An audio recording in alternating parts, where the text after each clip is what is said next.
샬롬, 좋은 아침입니다. 2026년 2월 3일 매일 성경 순서에 따라서 요한복음 1장 35절에서부터 51절까지 말씀을 함께 기도하고 묵상하는 시간을 가지도록 하겠습니다. 오늘 말씀의 제목은 와보라입니다. 전체적인 말씀을 우리 요약해서 살펴보면 오늘 본문은 예수님께서 처음으로 제자들을 부르시는 그 과정을 다루고 있습니다. 세례 요한의 증언을 들었던 이 안드레를 시작으로 베드로, 빌립, 나다나엘이 차례대로 줄지어서 예수님께로 나아오는 그런 내용들이 담겨 있습니다.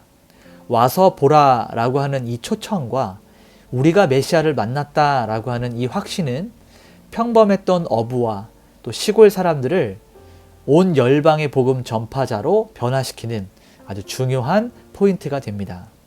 이제 우리 한 절씩 말씀을 살펴보면서 성경이 말하고 있는 본의, 진의를 함께 나누도록 하겠습니다. 먼저 첫 번째 단락은 부르심에 대한 그리고 예수님과 처음 만나게 되는 장면들이 담겨져 있는데 35절부터 39절까지의 말씀이 바로 여기에 달려 있습니다. 우리가 38절을 보게 되면 예수께서 돌이켜 그 따르는 것을 보시고 물어 이르시되 무엇을 구하느냐 이르되 랍비여 어디 계시오니까 하니. 자, 예수님께서 공생애를 시작하시면서 첫 번째로 던졌던 질문이 무엇이냐면 무엇을 구하느냐입니다. 이는 제자들의 동기와 삶의 갈망을 묻는 아주 근본적인 질문입니다. 지금 무엇을 찾고 있는지, 지금 무엇을 원하는지 현장에 있는 그러한 질문이 아니라 그들의 인생에 대한, 인생의 목적에 대한 질문을 하고 있는 것입니다. 그래서 저명한 신약학자인 D.A. 카스는 이 질문이 정보를 얻기 위한 질문이 아니라 그들의 삶의 목적에 대한 질문, 즉 그들의 인생을 뒤흔드는 신학적인 도전, 신학적인 질문이다라고 설명을 하고 있습니다.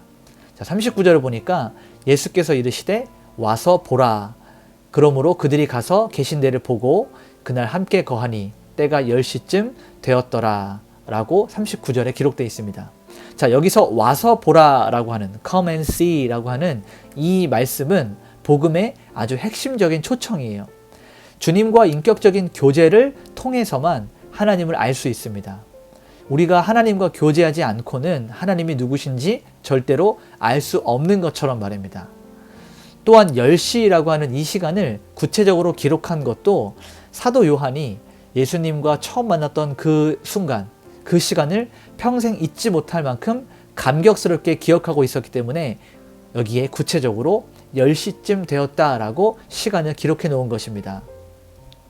우리가 두 번째 단락을 보게 되면 40절에서부터 42절까지 말씀인데요. 여기에는 우리가 메시아를 만났다라고 말하는 부분이 담겨 있습니다. 자, 41, 42절을 보게 되면 그가 먼저 자기의 형제 시몬을 찾아 말하되 우리가 메시아를 만났다 하고 데리고 예수께로 오니 이런 말씀들이 기록되어 있습니다.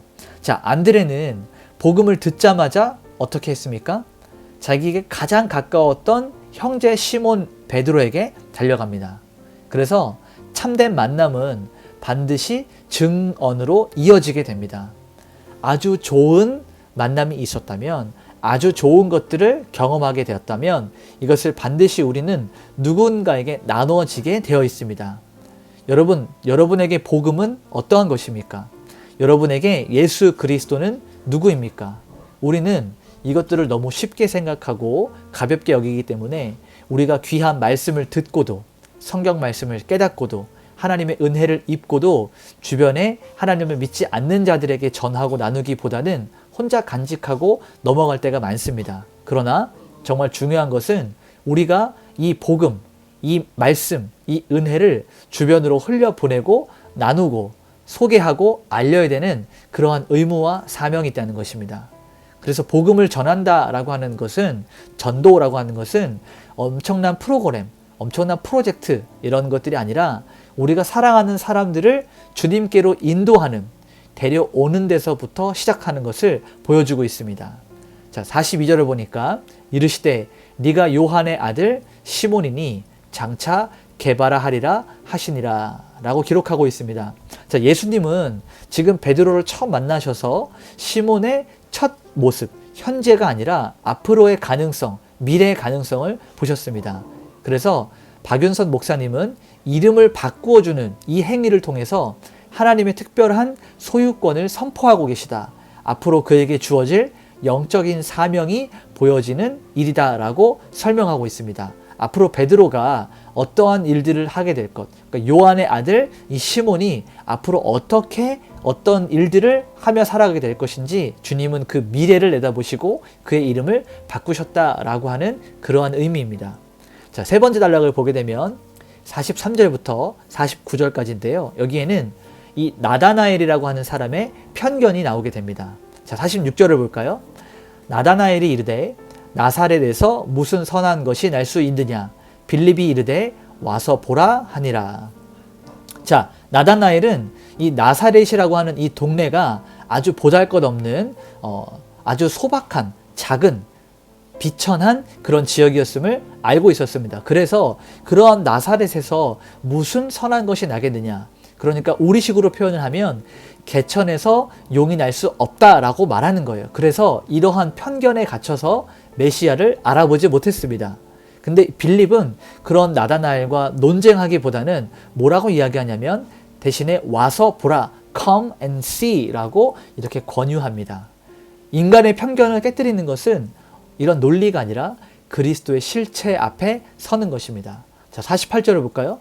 예수께서 대답하여 이르시되 빌립이 너를 부르기 전에 내가 무화과 나무 아래 있을 때 보았노라. 그러니까 예수님께서 이렇게 말씀하시는 거예요. 무화과 나무 아래라고 하는 이 부분은 경건한 유대인들이 당시에 율법을 묵상하고 메시아를 기다리고 있었던 장소였습니다. 그러니까 이 나다나엘은 이미 율법에 정통한 자였고 그러한 배경이 있었기 때문에 나사렛에서 선한 것이 날 수 없다라고 이전에 이미 말했던 것이죠. 자, 율법에 정통한 자면 무엇을 알 수 있냐면 베들레헴, 미가서 5장 2절 말씀을 통해서 베들레헴에서 이스라엘을 다스릴 자가 나온다고 했던 말씀을 알고 있었기 때문에 나사렛이 아니라 베들레헴이라고 생각했던 것이죠. 그러니 나사렛 출신의 나사렛 예수가 우리에게 메시아다라고 하는 이 말을 믿을 수가 없었습니다. 그렇게 귀하게 보지 않았던 거죠. 그런데 이는 그 나사렛 예수가 베들레헴에서 출생했다는 사실을 알지 못했기 때문에 했던 이야기였습니다. 어쨌든 중요한 것은 이 나다나엘이 무화과 나무 아래서 하나님의 말씀을 묵상하고 하나님을 기대하고 있을 때 예수님께서는 이미 그를 보고 알고 계셨다라고 하는 것을 주님께서 말씀해 주시는 것입니다.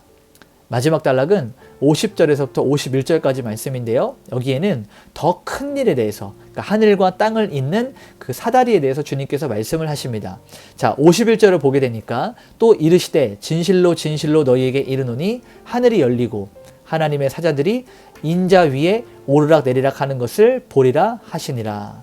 자, 이 말씀을 보니까 우리가 뭔가 떠오르는 것이 있죠. 창세기 28장에 야곱이 베델에서 사다리 환상을 보았던 그 내용들을 인용하신 말씀입니다.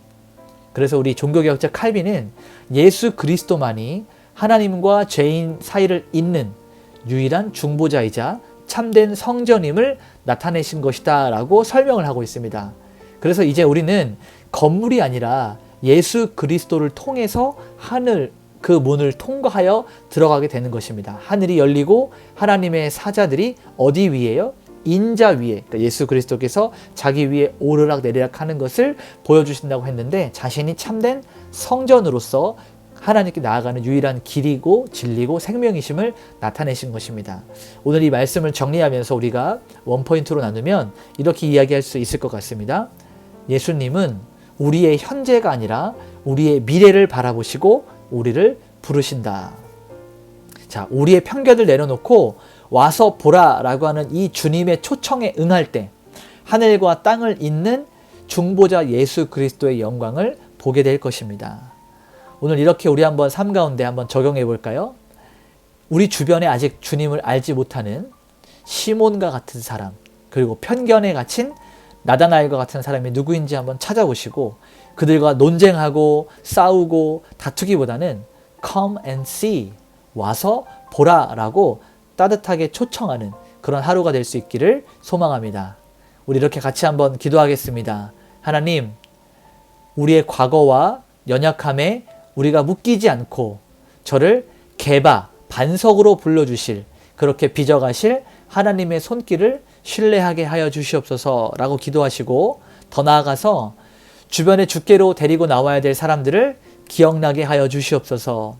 내가 가장 사랑하는 그 예수님을 전하고 나눌 수 있는 기회들을 계속해서 열어주시옵소서 하는 마음으로 기도하며 오늘 하루 하나님께 올려드리도록 하겠습니다. 함께 기도하시겠습니다.